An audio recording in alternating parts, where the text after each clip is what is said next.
The world is ending, is what I thought when my dad's stocks crashed, our life savings gone. My mom and dad's hard-earned life savings gone. In our neoliberal, capitalistic world, poverty doesn't only affect one's physical and mental health, but also one's relationship with other people and with our society. In this sense, poverty is not an individual problem. This is not some kind of cliché apocalypse film in which the white protagonist can save the world with his small group of friends through perseverance. And yet, the struggle to survive and find a place in this world is a reality that feels like a film, in which the odds are forever stacked against the characters. I think of poverty as a harsh material reality that scars the body and the mind, so much that even after leaving poverty in Vietnam for over 25 years, the thought of it again shook my mom to the core. And so the world I once knew ended. Our house is not very big, but it is not too small. It is the perfect size for my family of 4. But I suppose it doesn't matter nowadays. After our world crashed, it no longer feels like home. People always joke that my parents must be keeping gold under the bed with the amount of hours they work.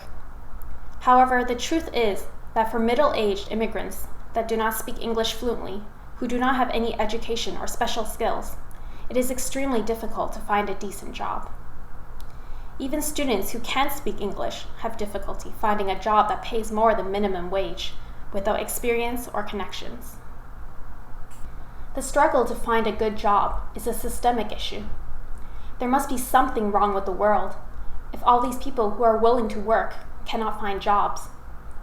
This is something I tell myself over and over again. Otherwise, I fear I might drown in feelings of incompetence and futility, just like my mom did after her vision of the future disappeared. One of my earliest memories is from when I was 3. My mom had to go to work, but my grandma had suddenly fallen ill and couldn't take care of me. I remember my mom frantically calling everyone she could think of. Throughout my childhood, I went back and forth between babysitters and daycares, but with the help of friends and family, my parents were both able to work while bringing me up. These bonds and the sense of community give me hope, and yet, they are not enough. How can it be when my parents are working so much that they're always tired, sore, and grumpy? When my mom can't look at my dad for too long without feeling angry, even though she insists she still loves him? When I sometimes find my dad's face filled with guilt and shame? When it costs so much more to live than it did when they first came to Canada? It can't be enough, because my world doesn't only consist of my friends and family. Our world is something much larger.